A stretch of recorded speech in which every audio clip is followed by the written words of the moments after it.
Assalamualaikum warahmatullahi wabarakatuh. Sebelum kita mulakan sedikit kita punya sesi talk untuk apa yang saya akan sampaikan ini, marilah sama-sama kita hadiahkan Fatihah untuk Rasulullah SAW, kemudian kepada semua ahlul bait Rasulullah, kepada semua para sahabat ridwanullah alaihim, dan juga tak lupa kita hadiahkan Fatihah ni, hadiah yang tak payah bayar kan, percuma je. Kita hadiahkan khusus kepada tuan rumah lah, kepada Tuan Syekh Mahathir bin Hanan, juga kepada sisi keluarganya, ayah bundanya kan. Semoga dengan hadiah yang banyak Fatihah ni dia akan memberi aura positif pada tuan rumah yang telah sudi untuk buat majlis rumah terbuka pada hari ini. Al-Fatihah. A'udzubillahi minasyaitonir rajim. Bismillahirrahmanirrahim. Alhamdulillahirabbil alamin. Iyyaka na'budu wa iyyaka nasta'in. Ihdinas siratal mustaqim. Siratal ladzina an'amta 'alaihim ghairil maghdubi 'alaihim waladdallin. Alhamdulillah rabbil alamin, wassalatu wassalamu ala sayyidina Muhammadin wa ala alihi washabbihi ajma'in. Rabbi shrah li sadri wa yassir li amri wahlul 'uqdatam min lisani yafqahu qawli. Amma ba'd. Pertamanya saya ingin mengucapkan jutaan terima kasih kepada Allah yang telah mengizinkan saya untuk sampai ke sini. Sebenarnya nak sampai tadi walaupun datang rumah, tapi halangan dia tu banyak. Sebab setan ni dia tak suka kita buat benda-benda yang okey-okey. Ada benda tertinggal lah, itu dia naikkan temperature lah, lepas tu macam-macam hal kan. Mana katanya nak buat benda baik ni, standby lah, halangan terlalu banyak. Itu yang pertama. Sebab Tuhan bagi datang sini, Alhamdulillah, kita boleh berkongsi benda yang sangat-sangat wajib kita tahu. Yang keduanya, saya ucapkan terima kasih dengan selawat dan salam ke atas Rasulullah SAW yang telah memberi kekuatan untuk saya sampaikan benda ni dan untuk kita kongsikan pada semua. Dan terutama juga terima kasih saya ucapkan kepada tuan rumah yang telah membuka ruang untuk ilmu agama sampai kepada ahli rumah dan juga kepada tetamu yang hadir. Inilah sebaik-baik bekalan yang kita impikan untuk kita bawa ke akhirat insya-Allah. Hari ini saya nak terang secara ringkas je. Dia punya cerita ni panjang tapi ringkas. Dia tentang halalan thayyibah, benda yang biasa kita dengar.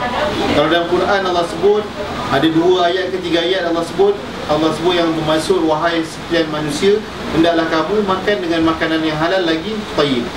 Okey, jadi dalam yang kedua kan, kita nak cerita tentang IMP lah. Tapi IMP ni singkatannya, sebenarnya dia nak ceritakan tentang piawaian yang pertama di dunia menggabungkan nilai-nilai syariah dan tasawuf dalam proses penghilangan. Dengan digabungkan dengan piawaian JMP, penerapan ini memenuhi piawaian dunia serta selamat digunakan. Nak baca ni memang saya rasa ramai tak faham, tapi saya senang cerita dengan bahasa saya. Apa yang dikatakan halalan thayyibah? Apa yang dikatakan dengan piawaian penghilangan? Okey, sebagai contoh macam ni. Contohnya, kita beli susu. Contoh susu susu untuk minum anak kita dan kita. Susu tu kita tengok dekat cop dia ada tulis halal daripada JAKIM. Kita pun lega, kita ambil. Boleh tak minum? Boleh. Hukumnya harus dan halal. Okey, itu yang pertama. Tapi bila kita masuk cerita tentang thayyibah, sebab dalam Quran Allah kata, Allah gabungkan, wahai manusia, wahai orang beriman, hendaklah kamu makan dengan makanan yang halal lagi thayyibah. Thayyibah ni apa makna dia? Thayyibah ni maksudnya yang baik. Dengan makna yang lain maksudnya kualiti yang bagus. Dengan makna yang lain, barang tu kalau makan, dia tak ada efek negatif pada pengguna. Dia tak ada efek negatif pada pengguna. Jadi itu perintah Allah suruh hulu. Kalau dalam bahasa Arab kita tengok perkataan yang ada fi'il amar. Fi'il amar ni maksudnya perbuatan menyuruh. Kulu kan? Kulu. Lepas tu lagi if'alu, maknanya kamu kena buat, no choice. Tak ada option, mesti ambil. Tak ambil haram, hukumnya wajib. Contohnya dalam perintah, dalam suruh ambil makanan halal dan thayyib ni, itu perintah wajib, Tuhan suruh ambil. Jadi bila kita perasan dalam market kita, sebenarnya kalau kita pergi MIHAS, Malaysian Islamic Halal Showcase yang biasa dibuat setiap tahun, menggabungkan negara-negara Islam hantar produk-produk halal kita. Di Malaysia saja, produk yang ada cop JAKIM, yang orang Melayu dia adalah pengguna utama, yang keluarkan orang yang sembah patung, sama ada patung tu mati sepet ataupun patung tu dia buka pusat, nampak pusat, 85 ke 87% makanan. Tuan-tuan, perempuan tahu ke tak tahu, makan yang kita ambil, yang kita beli kat Giant, Tesco, Maidin apa semua tu, yang dapat cop JAKIM halal 85 ke 87% adalah pengusaha dan owner dia adalah orang mana yang berbaki sikit tu, macam berapa persen tu, itu adalah orang Islam keluarkan, yang dikatakan sebagai produk IKS, yang sekarang kerajaan minta setiap pasar raya berpasarkan. Yang mana kalau tuan-tuan pergi kat pasar raya Tesco besar contohnya, dia tuan-tuan rumah akan nampak ada satu rak IKS, tapi benda tu ujung-ujung. Dalam rak tu juga dia bekalkan yang gergasi-gergasi punya produk, dengan katanya itu juga produk IKS. Jadi akhirnya produk-produk IKS orang Melayu kita dapat tempat yang sangat mengecewakan. Yang jadi pelanggan utama adalah laba-laba, sebab dah bersarang-sarang. Lalu dia kata, minta maaf kami tak boleh buat payment sebab tak ada permintaan. Padahal tidak ada ni promotion. Okey. Jadi apa yang saya nak cerita kat sini, apa dia katakan Thaibah dalam cerita piawaian penghilangan ni. Saya buat contoh macam ni. Susu tadi yang tuan-tuan beli atas jenama apa pun, pertama hukum dia adalah halal, harus dibeli, boleh minum, tak salah. Okey, tapi apa yang dimaksudkan Thaibah? Thaibah di sini yang memberi kesan positif pada pengguna tadi tu, dia ada kaitan dengan aura, ada kaitan dengan orang kata apa, kesan spiritual dalaman. Sebab apa? Sebab masa buat benda tu sangat-sangat lain daripada lain. Boleh tunjuk gambar kilang tadi tak? Terus. Okey. Ni contoh Ini dikatakan kilang yang ikut spek IMP. Spek tu maksudnya proses dibuat dia ada menggunakan proses penghilangan Islam yang mematuhi piawaian syariah. Kilang dia terus terang cakap, tak payah malu, sebenarnya tak cantik. Ini kilang orang Melayu tak gah macam kilang Tesco ke, kilang Giant besar-besar. Memang tak cantik sangat. Okey, terus gambar tadi ni macam kat sekolah ni. Okey, ni gambar macam kat sekolah, tapi nak ceritakan kepada tuan-tuan puan, inilah proses sebelum nak buat barang-barang yang halal Thaibah ni. Semua orang kena beratur sharp on time at 8 o'clock pagi. Pukul 8 dah tercungguk beratur. Bukan pukul 8 baru nak beratur. Pukul 8 dah kena wajib beratur. Apa yang buat? Pisah lelaki perempuan. Sebelum mula buat kerja, semua lelaki perempuan wajib pakai sunnah.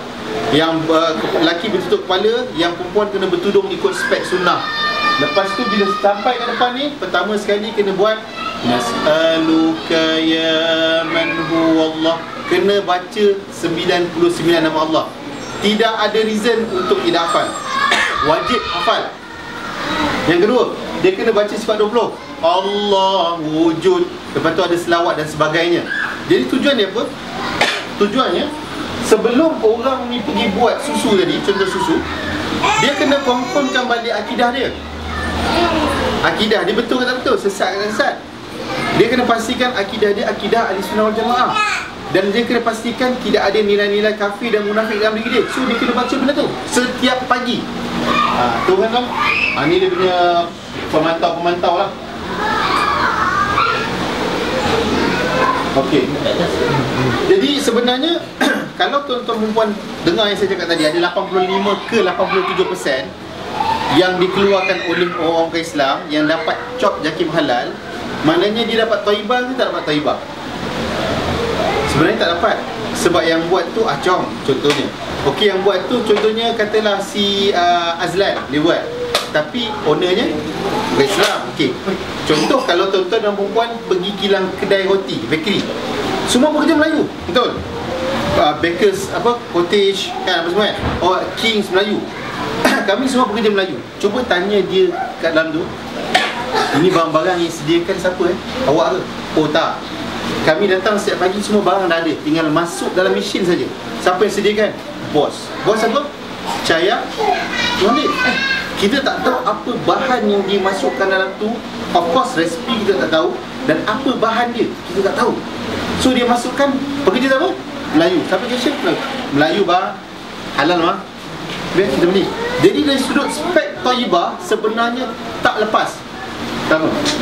Yang kedua, saya nak buka pemikiran kat sini kepada tuan-tuan dan puan. Okey, kenapa halal, perkataan halal bahasa Arab betul?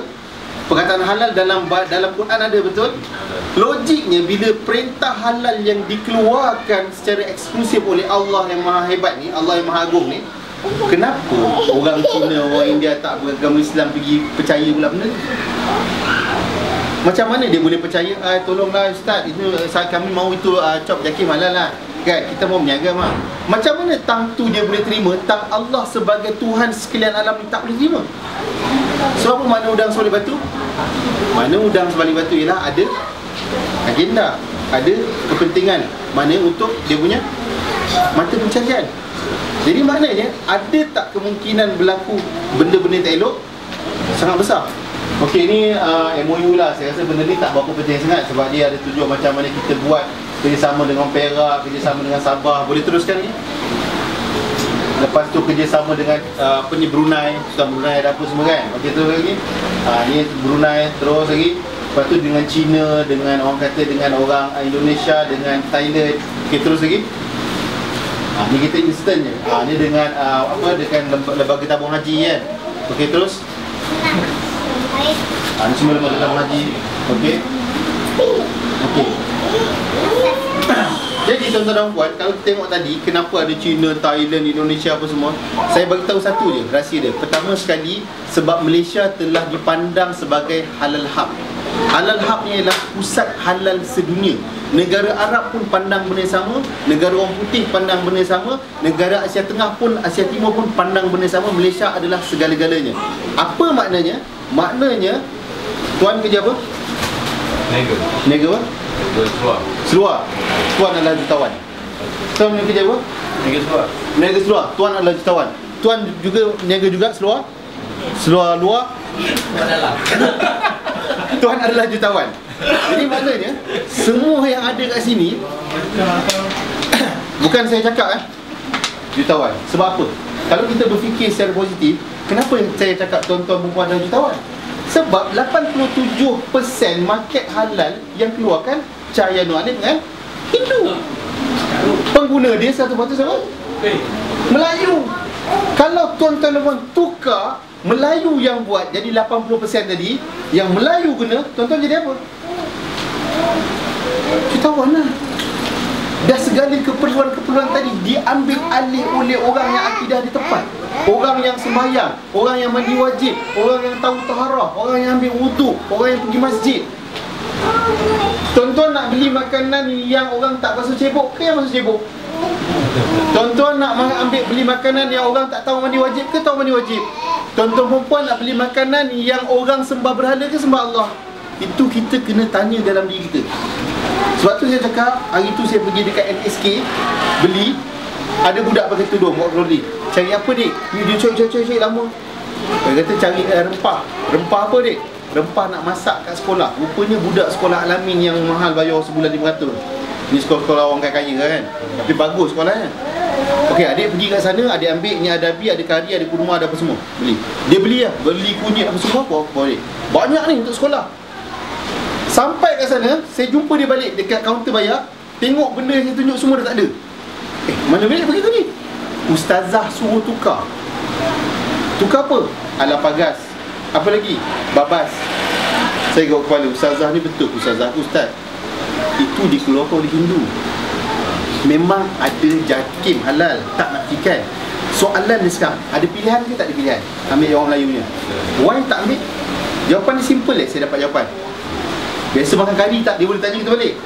You compare antara kari Adabi, kari Faizah dengan kari Al-Pagas dengan Babas. Dia akan cakap Babas dengan Al-Pagas lagi betul. Soalan sekarang, kita makan sebab ni ke sebab nak? Percayalah kat saya, hari ni makan apa saya lapar rumah-rumah ni. Tahu kali ni ada sate. Sate sedap kan? Bagi saya jaminan makan sampai sini rasa sedap. Tak ada, sekejap je sini habis. Lepas tu buat apa? Aduh sibuk kat tanah ni. Tak ada siapa nak ikut kita. Memang tak ada siapa nak ikut kita. Itulah benda yang kita kejar sebab nak sedap punya pasal. Benda yang hanya berapa saat, berapa minit kat sini ya. Sebab tu saya cakap, benda ni dia bergantung pada hati orang. Kalau hati orang tu dengan Allah dan Rasulullah kuat, dia cinta dengan Allah, dia cinta dengan Rasulullah, dia teringat rindu dengan Rasulullah, dia teringat macam Rasulullah tu berikat perut, dia teringat macam Rasulullah tu berlapar banyak daripada kenyang, dia takkan sentuh makanan yang dibuat oleh penyembah-penyembah berhala. Walaupun ada halal, dari segi hukum harus dibolehkan, tapi kita ada pilihan. Sebab tu saya kata tuan-tuan dan perempuan ada jutawan. Kalau tuan-tuan dan perempuan tukar cara berfikir, why not sekarang ni kita sempitkan cara pembelian kita. Pertama, duit-duit tuan-tuan jimat, betul? Lepas tu tuan-tuan puan beli cari yang halal, dapat pahala, betul? Yang ketiga, akan meningkatkan ekonomi orang Islam, betul? Yang keempat, akan menyempitkan ekonomi orang kafir, betul? Tapi ada orang kat sini dia cakap apa? Oh, kalau sempitkan ekonomi, soal kita nak musuh dengan dia. Jawapannya tidak. Kalau orang tu ada agenda pemusuhan, ya. Tapi kalau orang tu ada agenda dakwah, tidak. Kenapa? Saya beritahu macam ni. Orang Cina, dia berniaga. Semua tuan-tuan berniaga seluar. Orang berniaga mau apa? Mau duit mah. Cina berniaga mau apa? Dia mau itu mangkuk ada nasi mah, bubuh makan. You nak buat apa, buat apa. Tapi jangan ganggu periuk nasi. Cina punya konsep ni. Okey, jadi bila dia berniaga, tiba-tiba tak laku, dia akan tertekan nak. Oi, itu sudah Jakir mau bagi halal sekarang tak boleh lah. Kena mengucap kalimah syahadah. Sebab halal itu milik eksklusif orang Islam. Apa dia akan buat? Ya, susah mah, kita mau makan susah mah, kita masuk Islam. Betul tak masuk Islam? Dia akan masuk Islam dua kategori. Satu kerana kepentingan, satu kerana betul-betul. Tak apa, peringkat mula kita bagi dia masuk Islam kerana kepentingan. Tapi sikit-sikit kita tarbiyah dia dengan akhlak yang baik daripada orang Islam, tarbiyah dia dengan hikmah, insya-Allah last dia akan masuk Islam secara ikhlas. Itu target kita, meramaikan orang Islam. Itu agenda kita. Bukan kita nak hancurkan Cina, nak hancurkan Hindu. Tak. Kita nak bawa dia orang pada Allah. Apa lagi tuan-tuan puan nak bawa aset kat ni? Dua mana bang? Depan ni ya? Depan ni, kampung Kelantan. Kelantan. Abang balik Kelantan naik kereta kan? Naik kereta, abang bawa RM10 je, tak payah buat kredit RM10. Boleh lepas tak boleh lepas? Ha? Oh, dia akan tanya, "Amboi, ni cabar nampak kan? Memang tak boleh lah. Ada ilmu silat pun tak boleh, betul?" Tambah sikit bang, RM100 boleh? Tak lah. RM100 lepas? Naik kereta? Kita balik dia lepas lah. Pergi balik lepas? Tak. Tak lepas. Apa jaminan tuan-tuan puan lepas makan sate ni balik tiba-tiba sakit meninggal? Dengan amalan semayang yang tuan-tuan dan puan buat, puasa dengan zakat tu cukup ke nak tapau pergi lepaskan diri dari neraka? Bagi saya satu jaminan. Perjalanan yang terlalu jauh yang tak ada ending, infinity. Ini perjalanan Kelantan ada dia punya jarak 40 km ni kan. Itu pun sekata pun tak logik kan. Ni perjalanan yang tak ada jarak. Bagi saya satu amalan yang boleh lepas. Confirm jawapannya tak akan ada. Sebab tu saya kata tuan-tuan puan, kita sekarang ni kena jadi orang yang sensitif dengan Allah dan Rasul. Kita kena buat apa semua Allah, Rasulullah. Kita kena cari cinta mereka dan redha mereka. So kenapa kena buat ni? Saya beli mi tu sebab saya nak redha Allah. Mi saffron tu yang buat orang Islam. Lepas tu dia tak ada asid borik. Tahu asid borik? Semua mi kuning ada asid borik. Makan sakit perut, silap boleh kena kanser. Jadi makan mi tu ada za'faran. Za'faran ni makanan orang Mediterranean. Orang Mediterranean bila dia makan za'faran, otak cerdik, saraf kuat, dia boleh lahirkan teknologi yang macam-macam canggih, macam orang Jerman apa semua. Kita tak didedahkan sebab dia tak nak orang Islam maju. Dia nak orang Islam sakit, lepas tu terus ke buluh dan akhirnya sakit mati. Kemajuan tak ada apa dan bergantung terus dengan orang kafir. Jadi ini yang kita buat. Contoh, tu mi kan. Kenapa makan khal? Oh, punya Rasulullah suruh setiap kali lepas makan cuci perut dengan khal, akhirnya penyakit kurang. Bila penyakit kurang, kos pengeluaran duit kepada ubat akan sihat, senang beribadah, senang bekerja, senang berekonomi. Halalan thayyibah. Okey tuan-tuan, ini asas. Cuba tuan-tuan fikir taharah ambil semayang ni. Masa proses kita buat makanan-makanan macam susu yang ada tu contoh susu tak ada contoh susu yang kita cerita ni, proses buat susu ni tuan-tuan buat wajib wuduk. Tak wuduk kena ambil wuduk balik. Saya tanya tuan puan, jenama-jenama lain tak nak sebut ada dalam keadaan wuduk. Yang buat John, yang buat apa Alain Delon yang buat apa nama dia kan, Brosnan ke apa kan, mana ada wuduk. Okey, ke depan sikit. Wuduk maknanya bersih lahir dan bersih batin. Lepas tu masa buat pakai tudung, maknanya bukan tudung tu sekat jaga aurat, tapi jangan jatuh benda-benda tak elok. Kita tak tahu kan benda-benda tak elok, jadi kena jaga. Kemudian masa kita buat benda tu tak boleh semak macam mana semalam bola Kedah lawan ATM macam mana kau menang kan? Tidak boleh apa juga jenis persembangan yang berbentuk duniawi, sebab dia akan mengganggu frekuensi aura tadi dalam produk tadi. Tuan-tuan perempuan cuba cerita dengan saya, ada produk-produk yang bukan Islam buat macam tu? Ada si Acong nak fikir macam ni? Ada si Krishnan nak fikir macam ni? Si Albam? Tak ada, dia cuma fikir nak makan, so dia kena dapat Jakir halal, itu saja. Okey, terus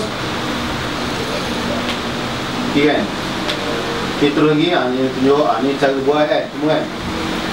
kena bersih. Sebab tu orang kata orang Islam ni pengotor. Betul, saya akui. Tapi kalau tuan-tuan tengok di Jerman, di negara Eropah, mereka amalkan Islam tapi tak berakidah Islam. Sangat bersih. Okey, tengok semua ni. Ni je lah proses. Nak kata kilang canggih, tu terang saya cakap tak canggih macam orang kafir. Kita tak canggih, tapi inilah yang ada kita buat betul-betul. Baru dapat proses halalan thayyibah. Okey, teruskan. Jadi kita kata proses penghilangan Islam bukan maksudnya dia ada sijil halal. Dia kena dapatkan jakim, halal jakim juga. Itu kena ada. Tapi ni nak cerita cara buat. Contoh tuan buat nasi lemak, niaga nasi lemak, nak pergi jakim, tak halal? Tak payah. Tapi kalau saya kenal tuan, ini semayang jaga, masa buat wuduk, tengah proses nasi lemak, selawat. Lepas tu dia tak cakap benda-benda lara. Lepas tu dia memang suka jaga silaturahim dengan orang. Nak beli tak? Perlu jakim tak? Tak perlu. Itu dikatakan proses penghilangan. Okey, teruskan.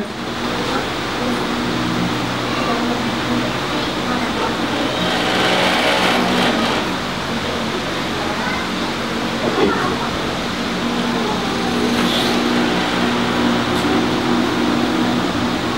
Okey. Yang halal tu jelas, yang haram tu jelas Ini dalam hadis Tapi yang paling banyak Rasulullah kata ialah benda syubhah. Macam mana benda syubhah? Saya jelaskan kat sini. Simple. Tuan-tuan dan puan tahu, contohnya makanan rempah begini ada halal, tapi dia dibuat oleh orang Hindu. Yang mana orang Hindu ni dia ada agenda di sini. Jadi makanan tu jatuh macam ni. Okay. Dia boleh jatuh halal sebab kita berpandukan kepada halal yang dah ada. Satu. Tapi bagi orang-orang yang dikata aku tak puas hati aku nak masuk syurga, tak nak kelas biasa, aku nak kelas yang VVIP punya kelas. So dia akan sempitkan lagi ruang. Macam mana? Selagi yang buat benda ni tak semayang, tak akidah tauhid, aku tak nak beli. Aku anggap benda tu tak halal. Dia jadi Jadi maknanya benda ni bergantung pada iman. Kalau orang tu iman dia power, dia akan sempitkan lagi lah. Dia akan menyusahkan diri dia untuk dapat kesenangan di akhirat. Sebab tu dalam satu kitab tersebut, dia kata apa? Dia kata orang-orang ahli syurga ni, dia suka bersusah payah kat dunia ni semata-mata nak dapat pengampunan ke akhirat, sampai air liur dia menitik keluar. Jadi ditanya oleh orang di zaman tu, kenapa air liur menitik keluar? Sebab gelut dia menahan nafsu dia yang terlampau kuat. Aku nak beli tu, nak beli ni, nak beli tu, semua tak boleh. Kebanyakannya syubhat. Jadi dia tahan tu sampai dah gelora tu air dia menitik, Allah balas air dia tadi dengan syurga. Sebab tuan-tuan puan, iman tak sama. Tapi nak ceritakan boleh ke tak boleh beli yang tadi? Boleh. Tapi kalau nak level VVIP punya kelas, sempit-sempit lah. Tak rugi pun, tak mati pun kita kan. Okey. Terus tuan.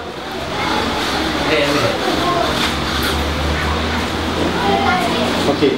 Ini semua saya tak nak cerita sebab ini semua dah jadi satu motivasi. Tapi saya nak cerita macam ni tuan-tuan.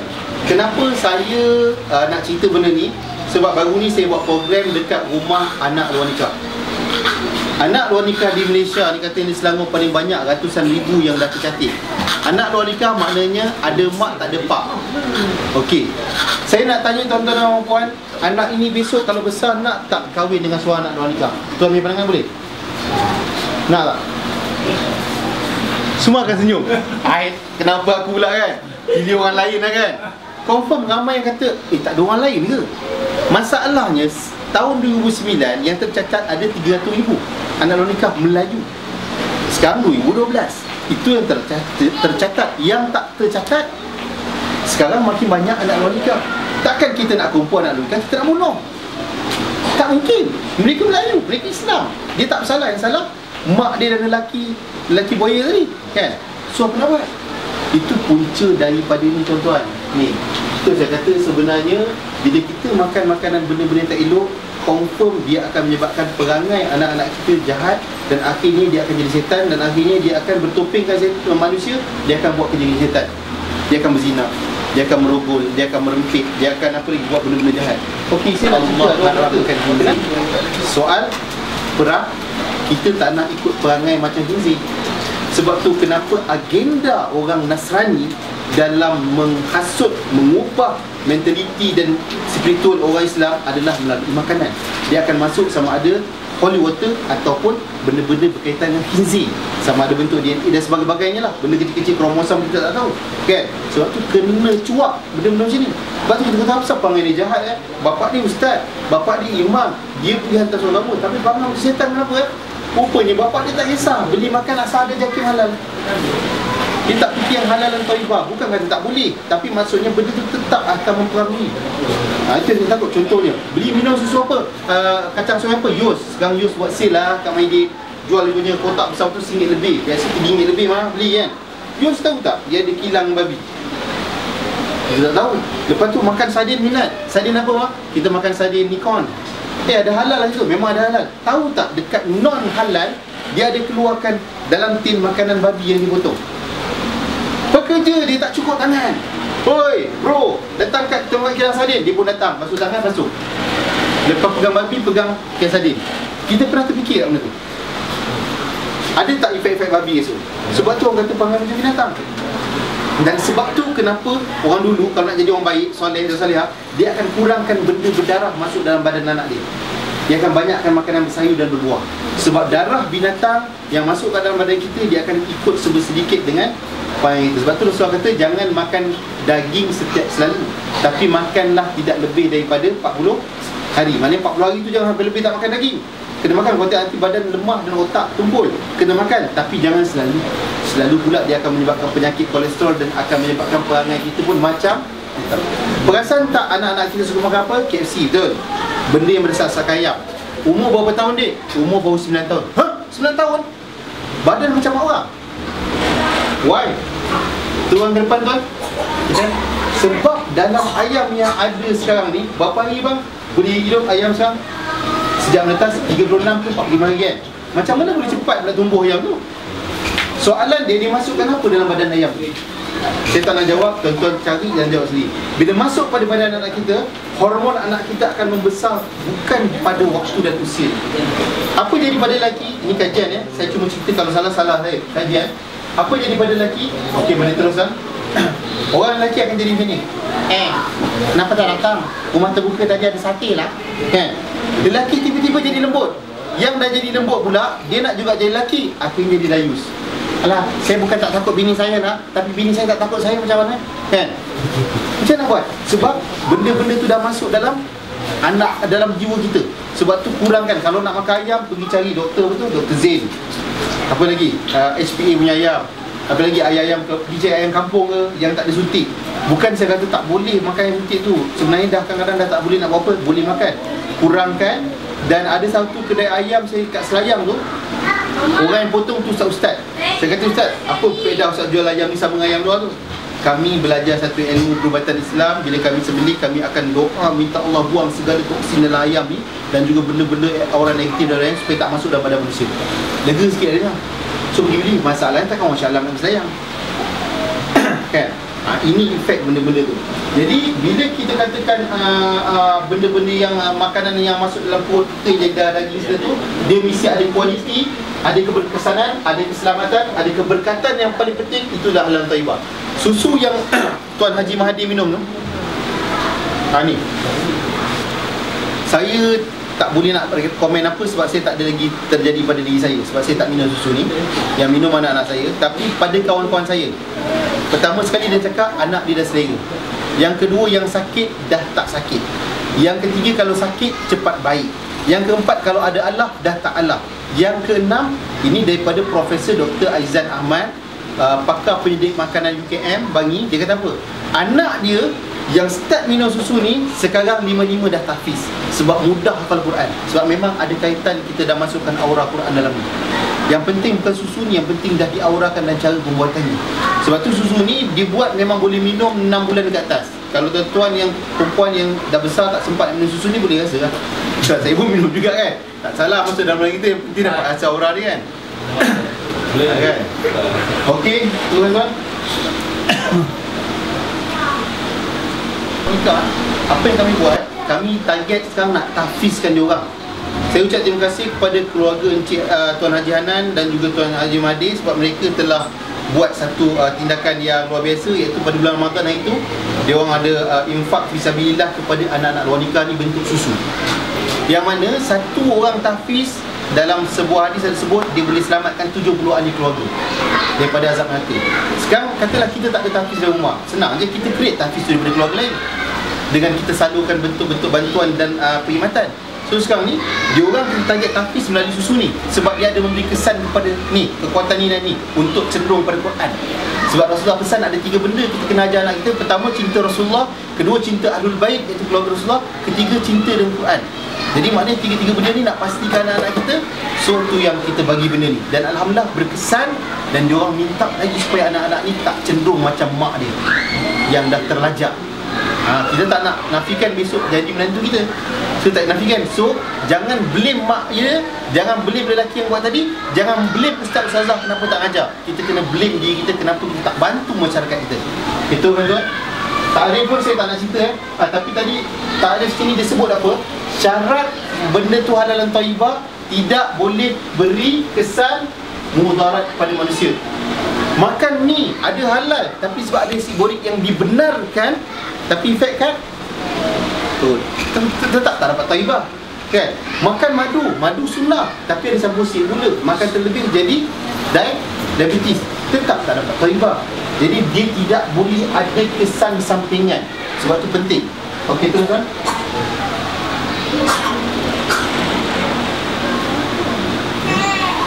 Okey.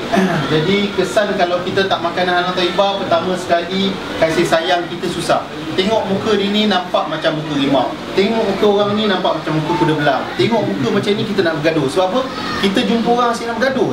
Lepas tu pula akhlak kita ni memang tak cantik. Orang tengok muka kita, orang tanya kita, awak ni Islam ke? Tanya kan? Kau ingat apa? Kau tengok bin dengan binti ni. Masalahnya bukan bin binti perangai tu. Yang kedua, ketiga kan, dia tengok kita punya akidah tak kuat.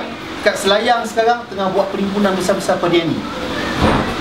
Akidah tak jelas. Macam mana? Kita terus kan?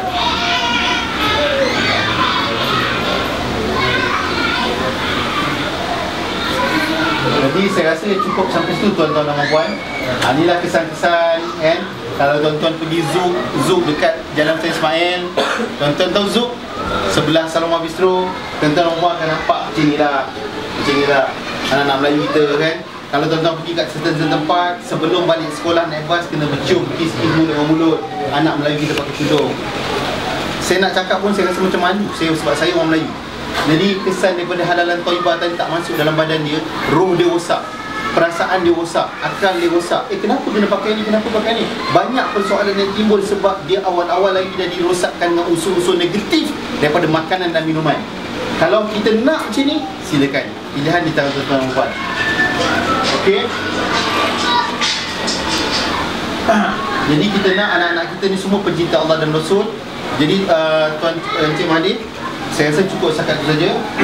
Dan sebelum menutup, ni dia yang saya kata tadi, Amerika lawa-lawa dia umur 17, 18, 19, 20 nak selamatkan, tapi perut dah macam ni, suami tak ada. Ada ramai kat USG 35 orang kau nak selamatkan. Okey, tuan-tuan dan puan yang sekalian, alhamdulillah kita dah berakhir. Makanlah makanan yang halal dan thayyibah untuk kepentingan kita dunia akhirat. Yang paling penting, alamak dia tunduk ni yang tak larat ni. Tak apa tu kan.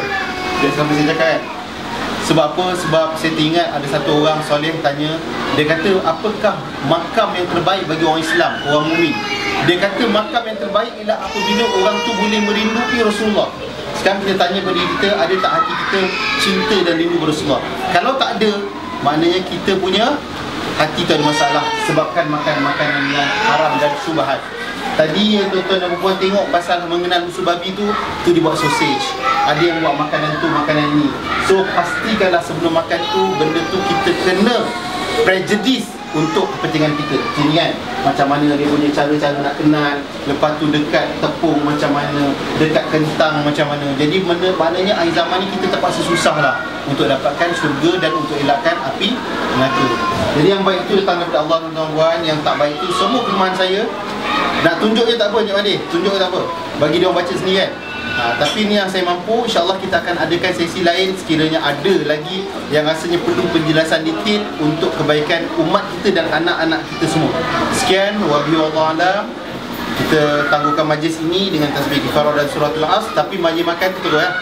Bismillahirrahmanirrahim.